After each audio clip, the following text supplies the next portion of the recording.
The mainstream media is pretty much dying on its feet because people have seen through that false narrative. They're in trouble because they've been bought over, they've taken massive payments from people like Bill Gates, who has spent hundreds of millions infiltrating these media groups, newspapers, donating to them, buying out advertising. The money has counted, and he has spent a huge amount of money doing that. As a result, he is now controlling the narrative. People like Soros doing exactly the same thing. And I have to say, Trump has coined the phrase the fake news media, the lying news media, and he was right. Freedom of the press is only as real as they want it to be. Well, welcome into Ideas Have Consequences, and I'm delighted to have with me once again Jim Ferguson. Jim Ferguson, a Scottish politician, political, social commentator, and my good friend who's joining me once again. Jim, how are you? I'm great, Larry. Delighted to be here. I'm just so pleased to be here in the United States of America with such wonderful people. And to you, in your studio, met your family. What a great welcome I've had. Thank you so much. Well, it's a pleasure to have you, and I'm so glad that you were able to make the trip. And we were able to, I could take you out this morning, and you shot an AR-15 for the first time. Is it like the Death Star? I mean, were you able to explode planets using my AR-15? Absolutely. I haven't stopped smiling since I've had it. And that video will be getting shown in here. But no, we don't have AR-15s, but I wish we did. In Scotland. In Scotland. In the UK. In the UK, yeah. In Europe. Yeah, I know. Unless you're a Muslim terrorist, then somehow magically you are able to have them and go to the Bataclan and shoot people like fish in a barrel in Paris terrorist attack in 2015. But no, you don't get access to that. And here in the United States, you found gun access much easier, haven't you? Much easier. I mean, the biggest caliber that you can have in a semi-automatic rifle is a 22 or a 22, as you call them here. Yeah. You're not allowed to have anything else in semi-automatic mode that's bigger than that. So small rounds, We have hunting rifles. We have 270s, 308s, 306s, all sorts of different types of caliber for the bigger game. We, like deer hunting, red stags, that type of thing. But only single bolt action, no automatics, no semi-automatics. Well, during the break, we were doing our best Scotty from Star Trek impersonations. Let's hear yours. Yeah, well, as far as gun laws in the UK are concerned, they're totally crap. Mike Myers special there, Yeah. If it's not Scottish, it's crap. If it's not Scottish, it's crap. There you go.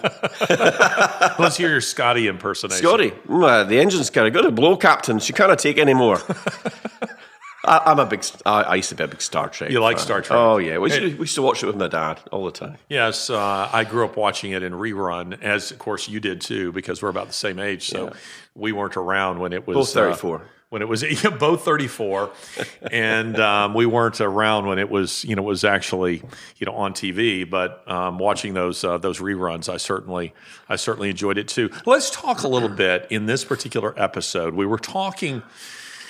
When you were with me on another occasion, we were talking about the destruction of British freedoms. Yeah.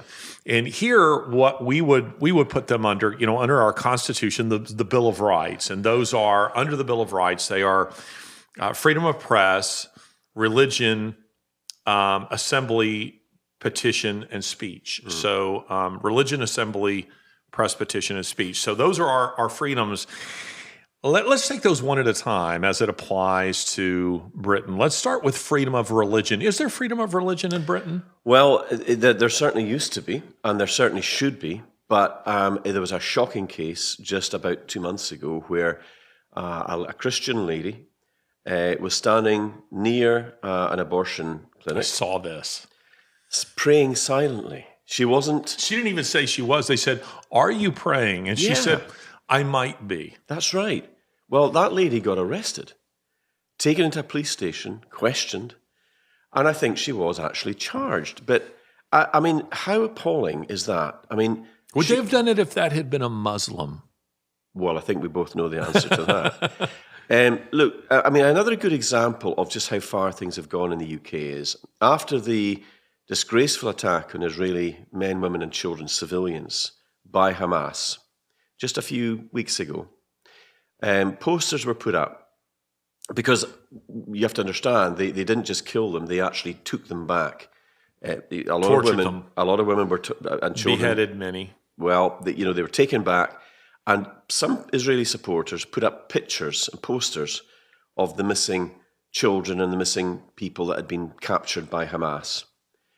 And just within this is a breaking scandal as we were recording this. Just within the last 24 hours, police vehicles were seen. British police officers were seen removing those posters. Police officers. Police officers. Now, I can't remember the name of the commissioner or the senior police commander that was challenged on this. He said they made a mistake and they handled it inappropriately, only because there's been such an outcry about it.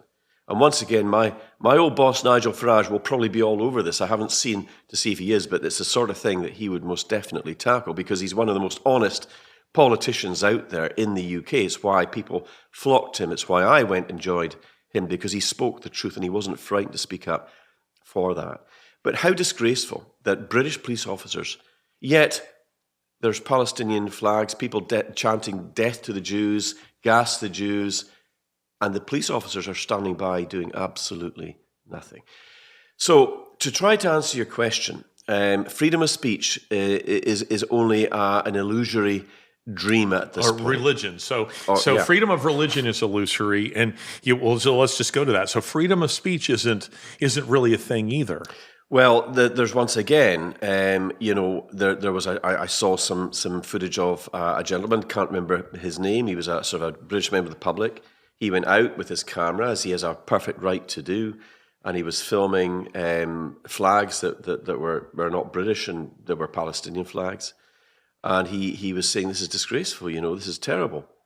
Well, he got a visit from the police that night. And was that he follows me on Twitter. His name's gone straight out of my head. The actor Fox. Lawrence Fox. Lawrence Fox. Was it Lawrence Fox? It wasn't Lawrence Fox. Lawrence Fox is the leader of the Reclaim Party, which is a small independent political party in the UK. And indeed, I've mentioned Andrew Bridgen to you before. Andrew Bridgen was a Conservative Member of Parliament who actually was ostracised by the Conservative Party because he was talking out and calling for proper analysis of the vaccines. They didn't like that, especially Richie Sunak, it would appear. So he joined Lawrence Fox, and he's part of the Reclaim Party. They got their first Member of Parliament through him.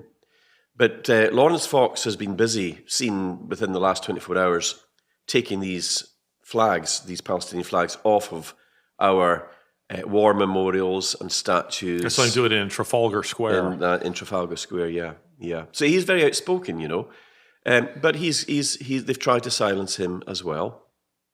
They don't like people pushing back against the narrative.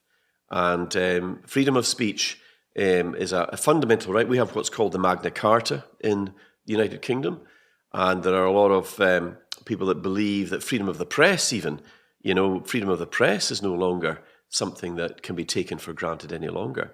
We're living in an increasingly oppressive society. George Orwell wrote 1984, many, many decades ago, but those realities are now starting to become apparent. What he warned about, what he wrote about as part of fiction is in fact rapidly becoming reality.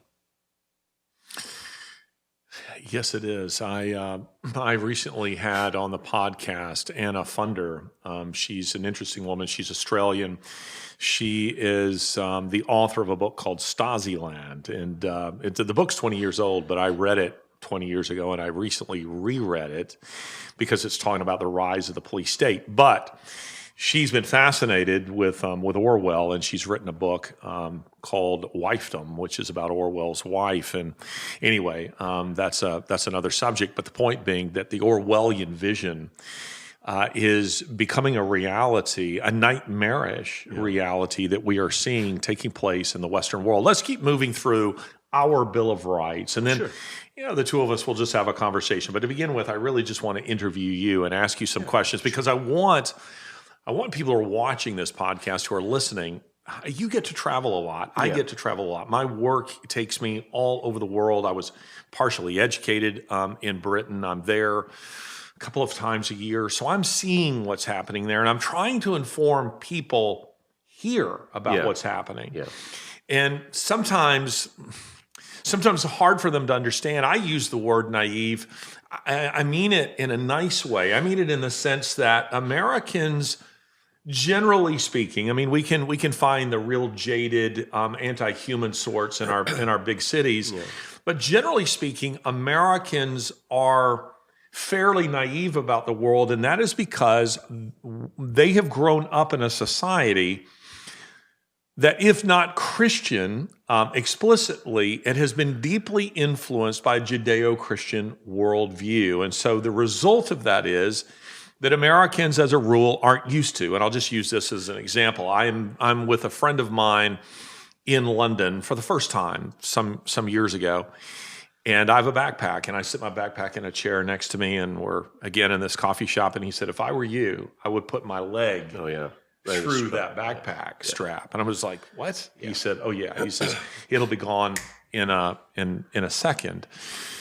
And we're used to stick with the coffee shop. It's very common in the South. I can't speak for the rest of the country, but you might be sitting at a table next to me and I need to use the restroom, and I'm sitting there working on my laptop, and I might say, excuse me, do you mind watching my stuff here while I go to the bathroom? And people are used to that. Say, yeah, I'll keep an eye on your things for you.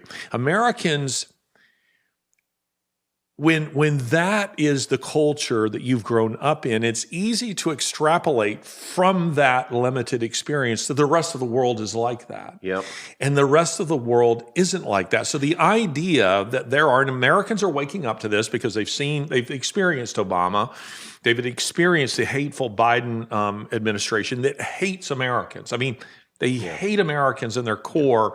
As you pointed out when we were having coffee, they're ready to give all kinds of money to the Palestinians, but won't go to East Palestine, Ohio, and see the victims of a chemical disaster, that is taking place there. They're just simply are not interested. Maui, $700 for those people, and they're all relocated from their prime real estate that was worth a fortune to them, but we are sending billions to Ukraine that is undoubtedly being laundered and going off to other globalist and nefarious causes. So as you think about these things, and we're seeing, you have seen that, again, our traditions are your traditions. Yeah. Our history is your history. I was just saying to you just moments ago that, my mother, she's Scottish on her father's side. So we're descended, from your stock. My grandmother was Irish. On my father's side, they're English. Yeah. So Britain's history is our history, and our traditions are your traditions. And you've seen the erosion of what we call the Bill of Rights, the rights that are enumerated there. So we've hit religion, assembly. How about freedom of the press? Is that real? Once again, freedom of the press is only as real as they want it to be. I mean, you see how the mainstream media is pretty much dying on its feet because people have seen through that false narrative. Hence the reason that we're able to garner substantial followings. Well, between us, we've got a lot of following, and there are other independent channels like us that talk about the issues that people want us to speak about. But let me just go back to a point. It's a very true story, very briefly. You talked about your rucksack and sort of being warned about that. I mean, the very first time I went to London, I was about 18, just a young guy, not been in London before. And I'd been down to a meeting, and I was getting ready to come back, and I was at, I think it was King's Cross railway station with my suitcase. And this giant of a man came over. He was a black railway worker. And I'll never forget him. He was a really big guy, and he comes over to me. And I'm thinking, am I in trouble for something, He's a really nice guy. And he comes up to me and he says, in a thick London accent, he says, listen, he said, you might want to move you and your suitcase just a little bit closer over there. I went, oh, right. He says, because do you see those three guys over there? And I looked, and there was three fairly dodgy-looking characters standing, sort of watching over. He says, they're going to rob you. They're going to take your case. So I said, all right, well, thanks very much. And I picked up my case and I moved it over there. And I got the train without any kind of incident. But, there are good people around. And me being young and a bit naive, wasn't really paying attention. So things like situational awareness is really, really important, that we're aware of our surrounding and what's going on. Anyway, going back to freedom of the press. Mainstream media, they're in trouble because they've been bought over. They've taken massive payments from people like Bill Gates, who has spent hundreds of millions infiltrating these media groups, newspapers, donating to them, buying out advertising, what have you. And, the money has counted, and he has spent a huge amount of money doing that. And as a result, he is now controlling the narrative. People like Soros doing exactly the same thing. And I have to say, Trump has coined the phrase, the fake news media, the lying news media, and he was right. 100%. He was absolutely right. So I think the growth of independent media, like your channel, like mine and others, have exploded because people are seeing the truth and they're seeing the reality of it, and we're reporting on it. But the globalists don't like that, Larry, and that's why they are talking about disinformation and misinformation laws. Now, when I was reporting the outbreak of violence in France a month or two ago with the riots and the destabilization of what was going on, they enacted what was called Article 21 in the French Parliament, which basically silenced all social media platforms. And I've got contacts, I speak a little bit of French, and there was people that it was like a curtain of censorship came down, and I stopped getting reports from people. It went dark. France went dark over an entire Friday, Saturday, and Sunday. And the reason that they did that, they claimed, was because they were losing control of the situation. And it was very, very violent. I mean, what happened previously in France was bad enough, but this was violence on a whole other level. And there was images being sent to me that I simply couldn't post because they were so graphic. So I was pushing the boundaries it was. But freedom of the press is an integral part of democracy. And when you start to silence journalists or investigative reporters or the truth from coming out, you're no better than a tin pot country that are a banana republic, as it might be referred to, where there is no freedom. There is no freedom for people or just going about your business. Everyone's going to encounter pain in their life.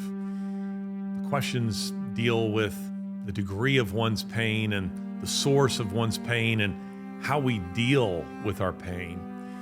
In this course, I'm speaking very personally about my own pain and some of the lessons that I've learned in coping with pain, how we minister to people with pain, and what kind of perspective are we to have on the big questions that surround pain and human suffering.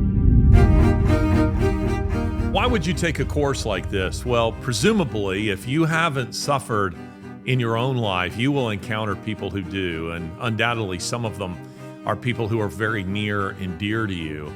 I think it'd be very helpful for you to take a course like this in order to understand what they're experiencing and the way that you minister to people in those kinds of circumstances. So I'd love for you to take this course of mine. And I want to tell you this, that when you subscribe to Tome, you get access not just to my course, but to more than 100 other courses that are dealing with very practical issues and assisting you in living and in flourishing. So where can you get this course? Well, you can't get it at Amazon. You can't get it at Apple. You can't get it at Netflix. You can only get it at Tome. So I want you to go to tomeapp.com/pain to learn more about my course. Let's get back to the podcast. Are you familiar with the novelist of a previous generation, Frederick Forsyth? Somewhat. Day of the Jackal. Yeah, sure. Fourth Protocol. Yep. Oh, yeah. The Odessa File. Yes. Yep. Good Scottish name, Yes, Forsyth. indeed. I just read his autobiography, and he would say it's not an autobiography. I think he would call it more of a memoir, but it was published in 2014. But he worked for BBC back in the late 60s and early 70s, and he was fired from the BBC. And his loathing for the BBC comes through in in his memoir, and he says it's because they were lying. And at the time, he was sent to Nigeria to report on the Nigerian Civil War. And he says, but he didn't really want me to report. And he says, because the state media, which BBC is, he said the official line was, this civil war isn't happening. And he said, so I was reporting that there was really a state-engineered genocide that was taking place through starvation. And he was seeing it, and he began reporting on it, and BBC fired him. And he said this, and this is almost a direct quotation. I can't recall his exact words, but he says, the press, he says, members of the press, he says, our mission is to hold power to account. Correct. We must never join it. We must always be, and this is the title of his memoir, the outsider. Yeah. The outsider. We must hold power to account. We must never join it. We must always be the outsider. Media, the press, has joined power, haven't they? They've absolutely done that. They have become an integral part of the establishment. And the BBC World Service at one time was the go-to for truth, for good reporting, but not anymore. They have become incredibly left-wing, very lefty bias that's coming through on their reporting. We've seen that in the UK. They are, quite frankly, a discredited news organisation now. And I remember being asked to go to a radio show hosted by the BBC when I was a Brexit Party candidate. And so I went along, and the line of questioning was such. They were trying to get you to say things that it was like they weren't genuinely wanting to know about Brexit.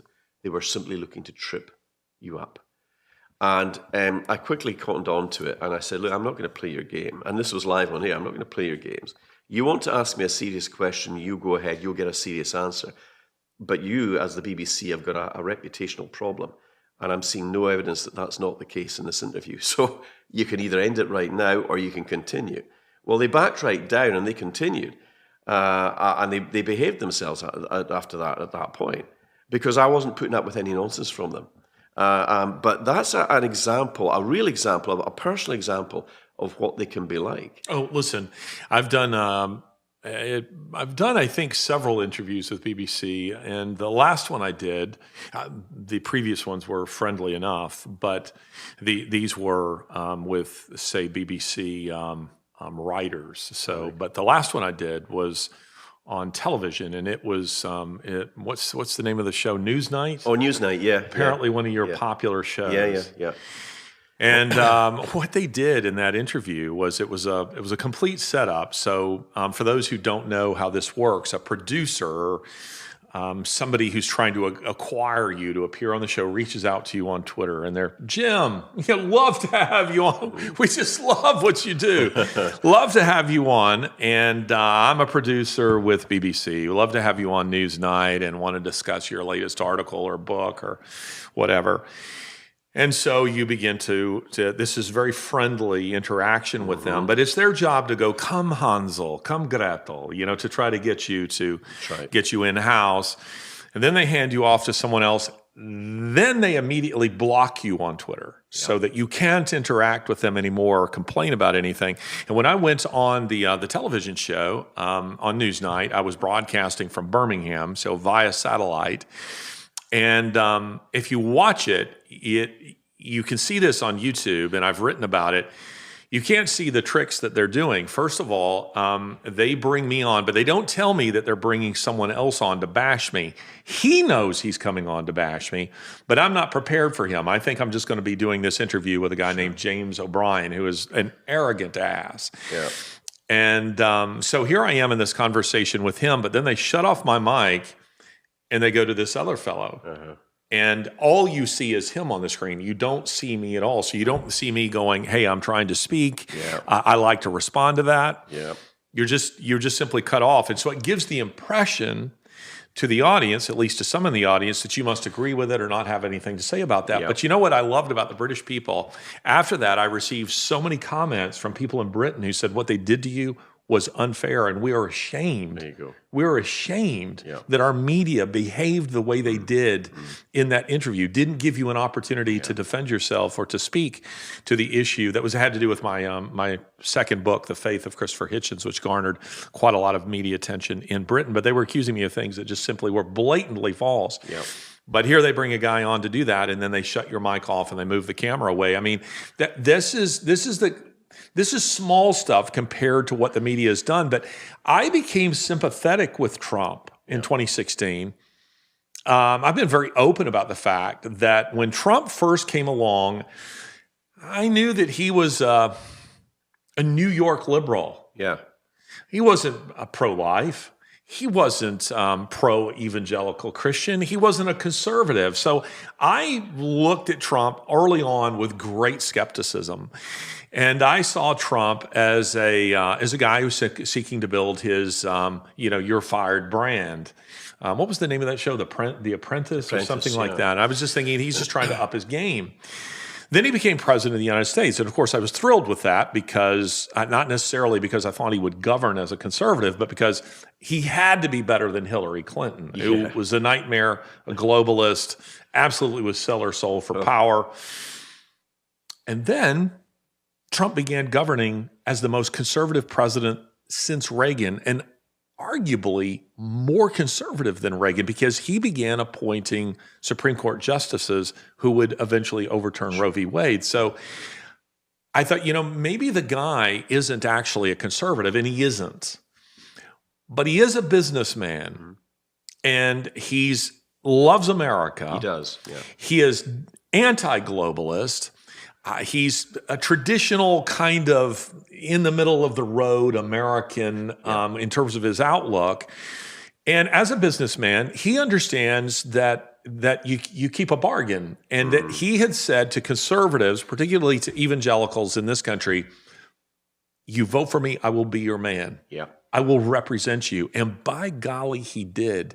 And I found myself sympathetic with him and becoming very much a supporter of Trump. As you know, I just came back from Mar-a-Lago, so obviously I feel fairly favorably about him. But I was watching what the media was doing, and my own experiences, just very small time, kind of experiences. But those same tactics being used against him, where they are taking things deliberately out of context, they are smearing him with, they were pushing for years the false Russia collusion narrative, which was quite obviously false, bringing impeachment charges against him, which were 100% bogus, and they knew were bogus. Yep. But you knew that you were dealing with people who were so cynical, had no respect for, we've been talking about the Bill of Rights, for the Constitution, for the rule of law. These are individuals who believe that the end justifies the means. They will absolutely do anything to seize power. What is the view, just to take a little diversion for a moment, what is the view of Trump in Britain? They love him.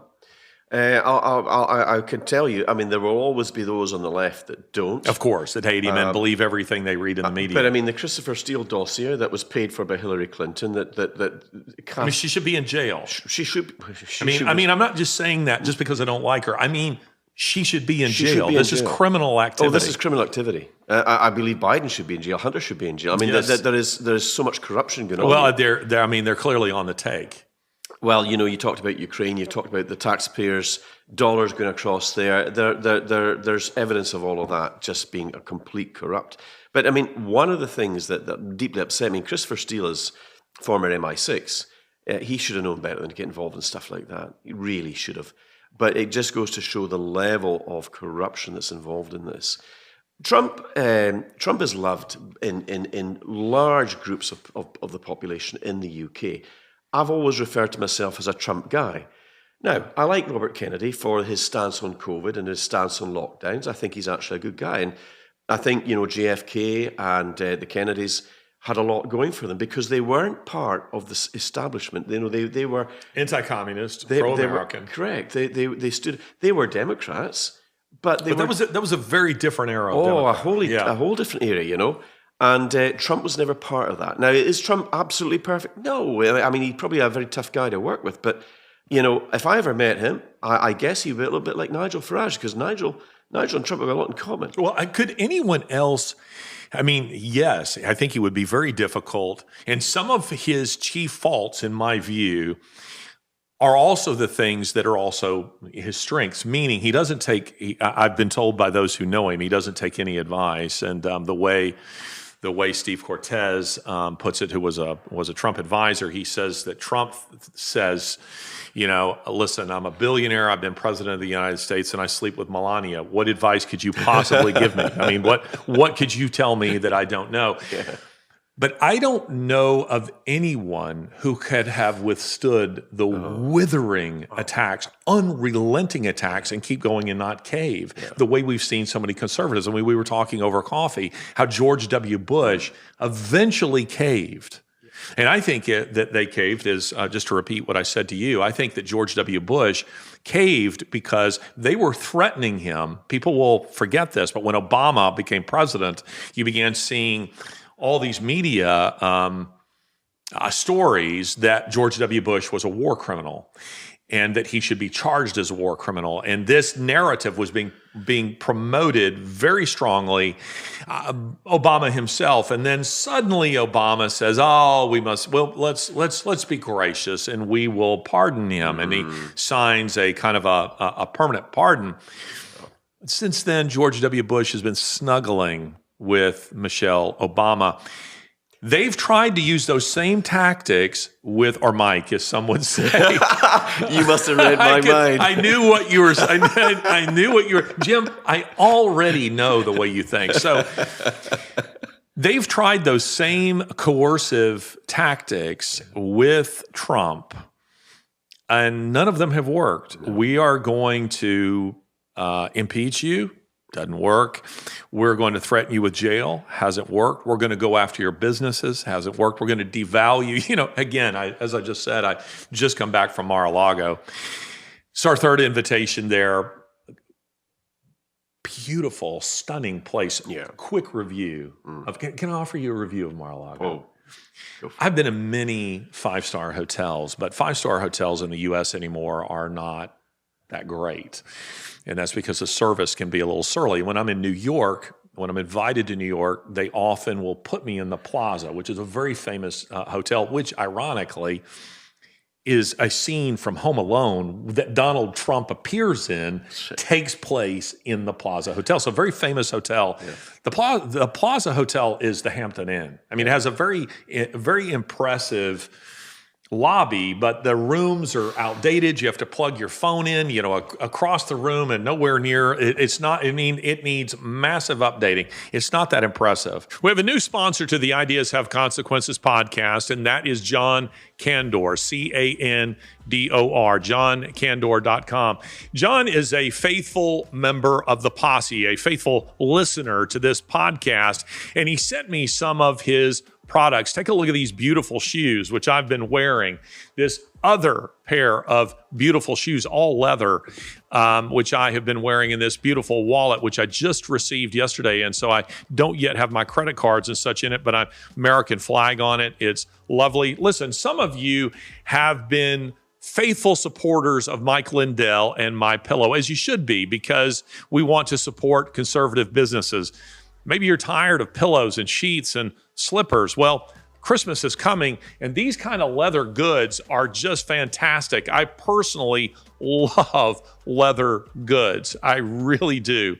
And this stuff is fantastic. Take a look at this travel bag, which is really beautiful. It is handcrafted, and you will find it all on johncandor.com. Support John. Support his work. Christmas is coming. Members of your family are going to love this stuff. I know it. So johncandor.com. So here's a place that is in Palm Beach, prime real estate. And if you've ever been to Florida, you need to know, if you ever go there, there's a big difference in real estate value between Palm Beach and West Palm Beach, just across the bridge. West Palm Beach, there's beautiful homes and so forth over there, but no, that's different from Palm Beach, where he is.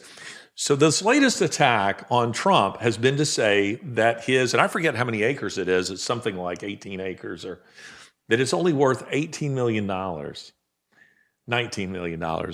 Jim, that is absolutely laughable. It is laughable. It is prime real estate in the United States in one of the most expensive neighborhoods in all of America.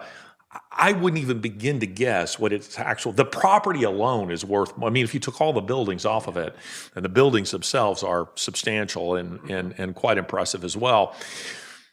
But if you took the buildings off of it, the property alone is worth well north of $18 million. So again, these are the kinds of attacks that they're doing to Donald Trump. But the guy has never wavered. He is so hard-headed that yes, he doesn't take advice, but yes, he's able to endure these kinds of attacks. And I'm personally willing to say, this might be a separate conversation, but there are a lot of people who will wring their hands over Donald Trump and say, well, he's, his character, he's mean tweeted and he's said and he's done these things that I don't approve of. Listen, I feel about Donald Trump the way Abraham Lincoln felt about Ulysses Grant when there were those who said he's an alcoholic, he's a man of bad repute, we need to get rid of him. And Lincoln said, I can't spare the man, he fights. Correct. And that's the way I feel about Trump. You can't spare the man, he fights. Until you find me somebody else who can fight better than him and has the character that you find acceptable, I'm not asking Donald Trump to be my priest. I'm not asking him to be my confessor. I'm asking him to fight and defend the constitutional values of the United States. And he's done that. But Trump is for America. He's putting America first. Now, as a Brit, people might say, well, Jim, wouldn't you want him to put the UK first? But hang on a second, he's an American president, He's going to put his people first. He's got to. Any national leader must put their people first, and he does. Which is why we need to look closely at who we've got in charge at the moment, because Biden is not putting the American people first. You talked about East Palestine. And he's destabilizing the world. We're on the verge of World War III in the Middle East. Just yesterday, I saw the report coming in. I was probably one of the first people to tweet it out. Yemen has declared war on Israel. Now, the Yemen and the Houthis, there's a civil war going on there, but they have just sent missile strikes and drone attacks to Israel. And I believe that we are about to see a much wider regional war taking place. Now, if Trump had been in charge, it wouldn't be happening. And we wouldn't be in Ukraine. We wouldn't be in Ukraine because he understood the corruption that was going on there. He wasn't part of it. You can't bribe Trump. Trump doesn't need it, and he won't take it. That's one of the things about Donald Trump that I like. He calls it like it is, and he will not be bought by anyone. But Biden is. Hunter is. The whole Biden crime they're family, for sale. They just as well have signs around the neck that says for sale, and also looking to buy cocaine. But anyway. But the other thing, Larry, is that Putin would probably not even have gone into Ukraine because there would have been no need to. That's right. Trump would have stopped that. And there were no wars under Trump's tenure. There was peace. There was prosperity. And as soon as Biden got in, everything went downhill. Energy prices went up, fuel prices went up, cost of living went up. The whole thing's an absolute mess. And, I'm curious to know, because I've had a big interest in American politics. I love the American people. I've always admired America. Although this is my first time here to the States, it's a big deal for me because I've always been interested. From the days of the 50s and 60s rock, I mean, that's a big interest for me as well. But I'm concerned about what's going to happen because in an earlier podcast, you talked about if America ever went down, there are other nations would fall. UK being one of them. Canada, Australia, New Zealand, what I sometimes refer to as the Lion Nations. These nations would not survive, and probably not Israel either, without the support from America. We look at what's happening over there just now. So America has a lot of good people. They've done a lot of good in the world. I know they get a lot of criticism. But the American people are some of the most generous, decent, law-abiding, honest people there is. Not everybody's going to agree with that, but I'll tell you, it happens to be a fact. And I've seen it over the course of the last 2 weeks while I've been here, the generosity. And I'm not an American, I'm a Brit. I'm a Scottish Brit. But they couldn't have gone out of their way to make me more welcome. And I've seen it, even arriving at Birmingham, Alabama airport with people coming up to me and just having a chat, just as we were waiting on our baggage coming in. Friendly people. It reminded me of back home, back in the Highlands of Scotland. And there's a lot of synergy between us. So I think that what we're seeing, but I am concerned about the 2024 election. I mean, can I ask you, do you have any thoughts as to what might happen? Because in my opinion, the election wasn't fair. It was stolen. It wasn't right what happened.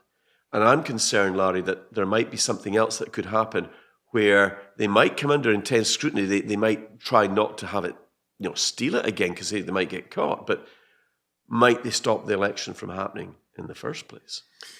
Well, let me go back to the first thing that you said about America's influence around the world. I said in my last book, Around the World in More Than 80 Days, Discovering What Makes America Great and Why We Must Fight to Save It, available at all major retailers. Please buy it in bulk. That America's influence, our global influence, is very Jekyll and Hyde. It's very Jekyll and Hyde. And there's the good Dr. Jekyll, who has been humanitarian in astonishing ways. The Marshall Plan was the most amazing post-war program in the history of civilization. It's not hyperbole. That's a fact.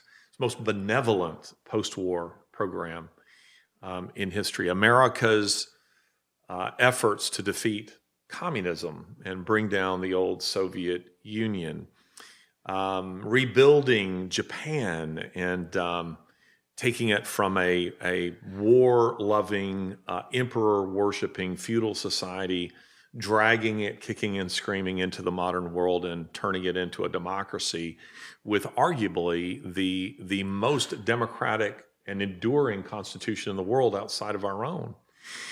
That's the America I love.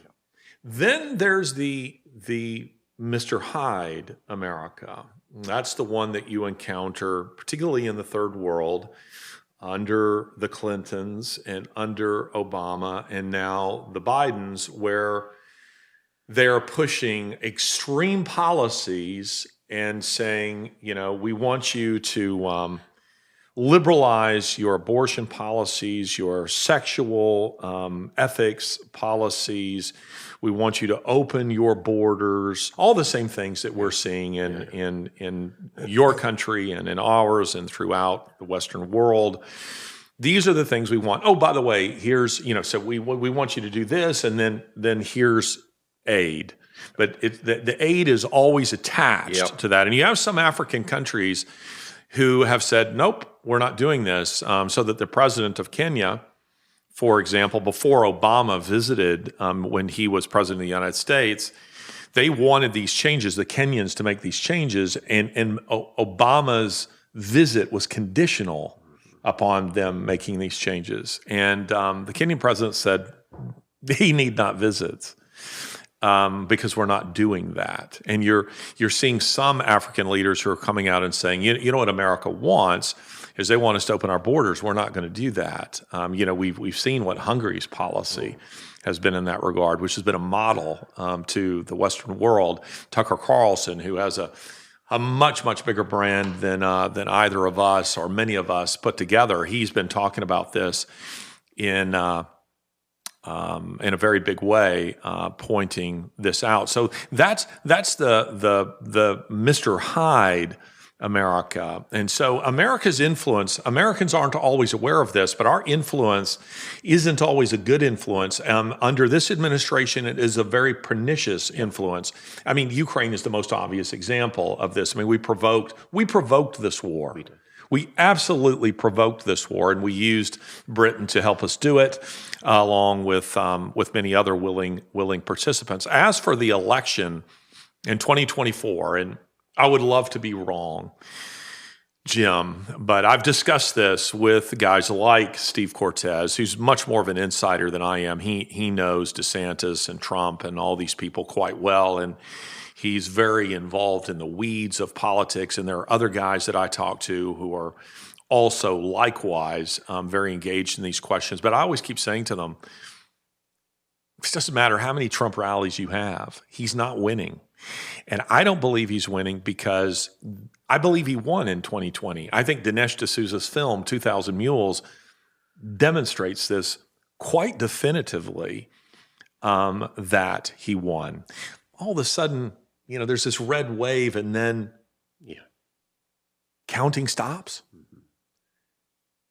in all these swing states. And predictably, Biden is declared the winner. This has been going on now through 2 election cycles. It will go on again now. There will be massive ballot harvesting.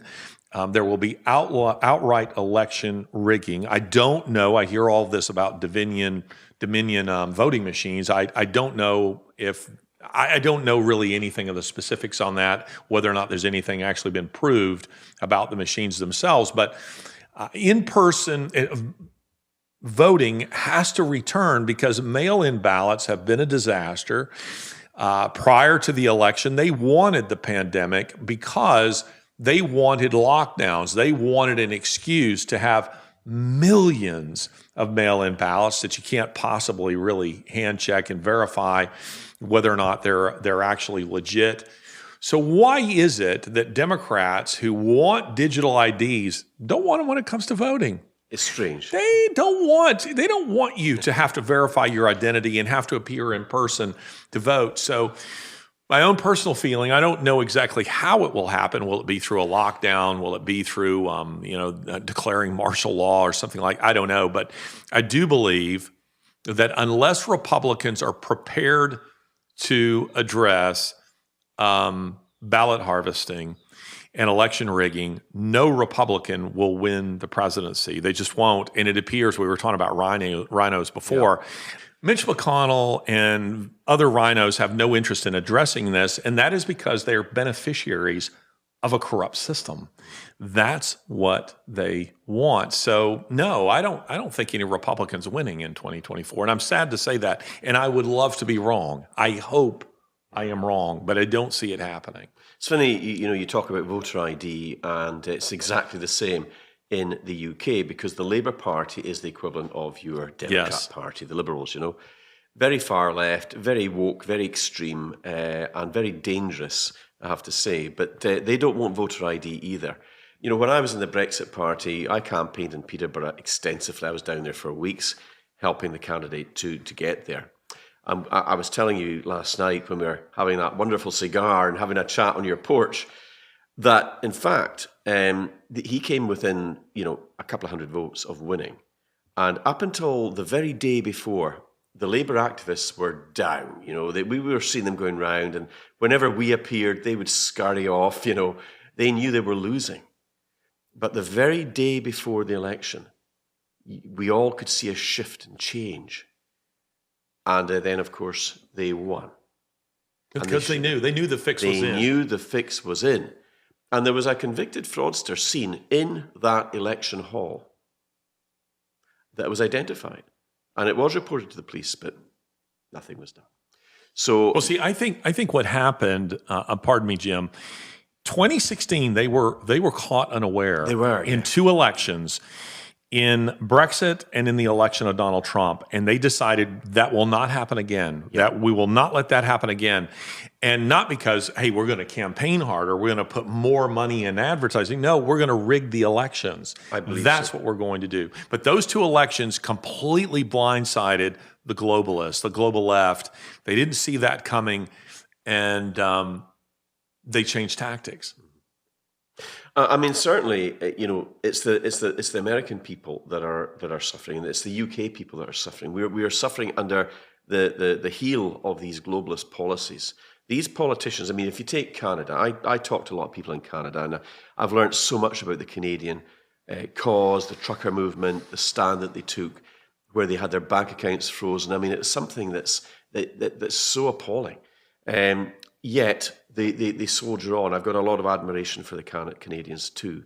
And we've got to remember they were our strongest allies, along with the Americans in World War II and many others that stood with us. But, we're fighting, I believe we're fighting a really tough battle. And I don't think people maybe really fully appreciate the battle that lies ahead. We're talking about central bank digital currencies. or CBDCs, 15-minute cities where you're not allowed to leave your district.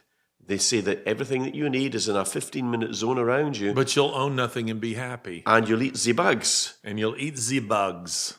So, we've got everything to fight for our families, for our neighbors, for our loved ones, for the future generations. But we've got to stand up and we've got to fight and we've got to push back. And I'm attempting something which is very ambitious. Whether it's successful or not remains to be seen. But we are about to launch a new website. Fantastic. On the 5th of November. I'm allowed to... Is that Guy Fawkes Day? It is. That's Guy Fawkes Day. Yeah, no coincidence. We're not planning on blowing up the British Parliament. we're not quite as extreme. But we are. For those Americans who are watching, Guy Fawkes blew up or attempted to blow up. He wanted to blow up the British Parliament in, was it 1605? Yeah. What was called the Gunpowder Plot.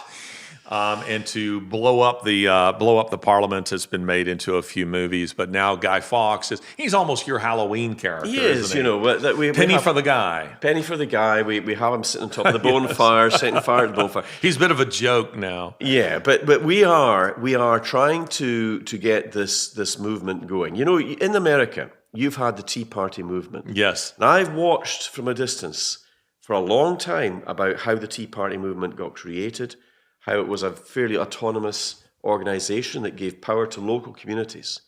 And I've been very interested in that for a long time. I want to recreate something like that, but on a global basis. So I've produced a website that goes live. It's called freedomtraininternational.org.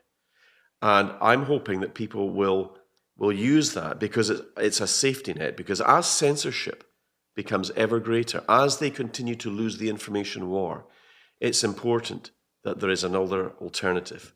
And it's multilingual, it's got a lot of resources built into it. It's a work in progress, Larry, it's not finished. It'll be finished by the launch date, but there's a lot more content to add into it.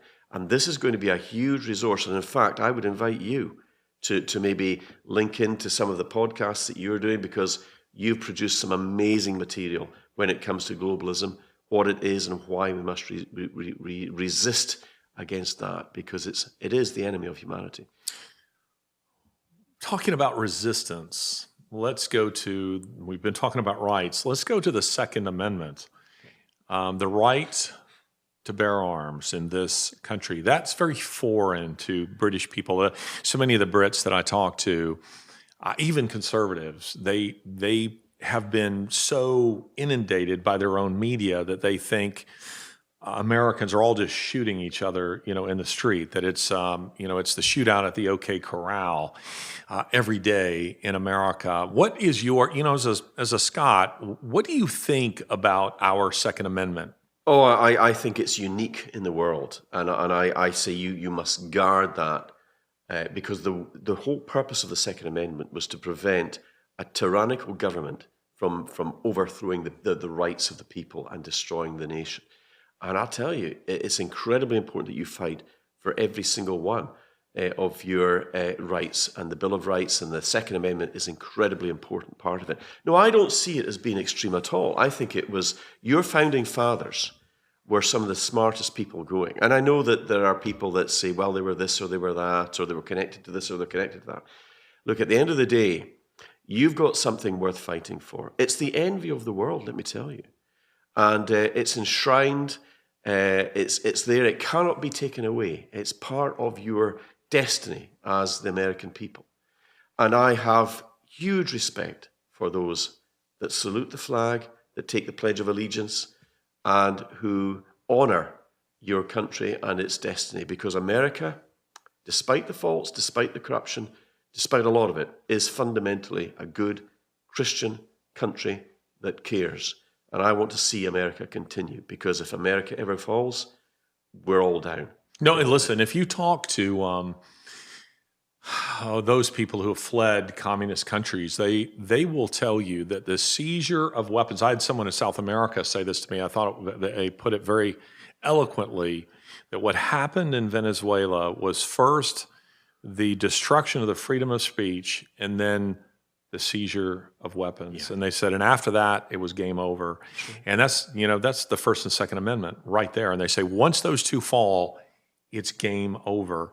And it was, excuse me, I take that back. I remember where this conversation was. It was actually a conversation that I had in Dallas with a cab driver who had fled Portugal, fascist Portugal. Yep. And he said, I'm seeing the same things happen here. Yeah. And he says, once that happens, it's game over. You absolutely must protect those two. And I very much believe in that. And interestingly enough, as we've talked, I've told you, I grew up in the military. I feel like I served. I didn't, but I was born on a United States Army installation base, and then lived on many others, and maintained a military ID card until I guess I was 18 years old. And I would never characterize myself as a gun lover. There are people who love guns, and I have no problem with that. It's a very legit hobby, and I enjoy doing a little skeet shooting, a little trap shooting, occasionally hunting, but I can't say that it's. I'd prefer to go bouncing around in the forest in my Land Rover Defender. You and me both. If I'm choosing one over the other. I was taught a respect for weapons. I was taught the importance of them. I was taught by my father to how to use them, and I taught all of my boys. I taught my children how to use them as well, because I felt like it was very important that they know how, because they might one day have to know how. And I've encouraged them all to own their own firearms. But there is definitely an effort to say, no, you can't have them because you're such a threat to other people. I want to tell you, ladies and gentlemen, that the greatest threat to your freedom, the greatest threat to human life, are tyrannical governments who have sole possession of weapons. The greatest genocides, mass shootings in history were not committed by civilians. They were committed by governments. Right. They were committed by governments, and they were committed by governments against unarmed people, or largely unarmed populations. And so I am a big believer in the First and Second Amendments, and those rights have essentially been lost in Britain. I've talked to members of media there who tell me that there are absolutely things they cannot say. You can't criticize Muhammad. You can't bring up the fact that he was a rapist, which of course he was. You can't bring up. You cannot say any of these things. And my own personal feeling, in talking about the Second Amendment, thinking in terms of freedom of speech, I am very much in favor of people having the right to say what they want to say, however crackpot it might be, because I trust much more the population to discern the truth of a given thing than I do government to determine that for me. I'm just simply not a believer in that. And I think in terms of what General MacArthur did in Japan, as the governor of Japan, post-war Japan, 1945, is he was getting pressure from congressmen at home to outlaw the Communist Party in Japan. And he said, I won't do it. I absolutely will not do it. He says it will wither on the vine as people see the options of freedom versus what the Communist Party is offering. He says, but if you suppress it, it will flourish. Yeah, he's right. And interestingly, there's another narrative taking place in the UK. I don't know if it's coming across to America, where people are saying, well, do you know what? Perhaps we should just do away with voting, because you guys don't really know enough about politics to make that decision. Let's just leave it to the politicians. You don't need to vote. We'll just. And I think that's an incredibly dangerous concept, because you take away that, you're really attacking democracy itself. What you just said is so interesting, because Supreme Court Justice Alito in 2019, he said this: the vision of early 20th century progressives and the New Dealers of the 1930s was the policy making would shift from narrow-minded elected legislators to an elite group of appointed experts. In a word, the policy making would become more, quote, scientific. That dream has been realized to a large extent.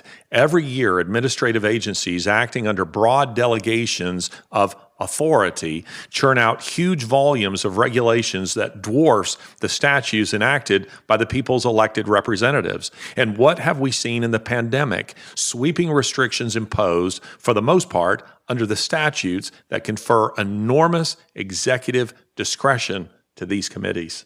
That's the whole EU. That's describing the EU right there. To a T, thank you, because that just goes to show the mindset that's there. That's anti-democratic, it's anti-freedom, and it's top-down, where elitists are the ones who are calling the shots, or the experts. I just saw a headline when we were taking a break. I saw the word expert should bring great concern to people when they see that. I mean, if there's any word that's been more abused in the last few years, it is the word expert. But I'm seeing it all the time. But I just saw one in a headline that said, "How many times should you bathe? Experts tell you." And I thought, really, do I need an expert to tell me when I'm starting to stink? I mean, do I need them to tell me that? Common sense. No, of course not. Common sense dictates that. But then again, they don't want people to have common sense. No, they don't. They want people to live in fear. They want the nanny state. They want people to be terrified and that you will only obey them. That's what this is all about. That's what the whole division is all about. People need to understand there is a whole psychological psyops going on. And I pay tribute to General Flynn. He follows me on Twitter. I follow him. He's an expert in fifth generational warfare. And if people were only about to realize that the psychological operations that's been perpetrated, not just on the British people, but on the American people, on the people across the world, has been intense and extreme. In the UK, we have got what's called Brigade 77, which is a division of the British military that were turned against those people in the UK who were standing up and questioning the whole COVID lockdown and the whole narrative to go with it. They were targeted, they were attacked, and they were silenced. Now, that's the British military, or an arm of it, being used to attack the British people themselves. You've got to question the leadership. Where are their loyalties? They're not to the British people. Your politicians largely here in the Biden administration, they're not to the American people. And I go back to East Palestine. Not at all. Go back to East Palestine. When that rail disaster happened, when that contamination happened. East Palestine, Ohio. Yeah, he was nowhere to he didn't care. And same with Maui. Same thing with Maui. Yeah. Doesn't care. They'll give some token, say a few words, but what we're seeing them say and what we're seeing them do are two very different things. Jim, it's been great to have you. It's been great to have you in Alabama, and I think these people who are watching would love to see all the things that we're going to do next. But let's just say that it involves eating, large quantities of red meat, of shooting guns, of enjoying the great outdoors, and just generally having a good time. We're having a fantastic time. You guys in America, I'll tell you, I love you guys. I love Larry, and it's been an absolute pleasure to be spending time with you. Yeah, absolutely. Thank you. Join us again for the next episode of Ideas Have Consequences. Be sure, by the way, to sign up for our email list. And the reason for that is because while YouTube may not notify you, once we have you on the email list, we can circumvent YouTube and we'll notify you. If they shut us down, fine. We'll send you an email and tell you where you can find us next. Thanks for being with us. Thank you.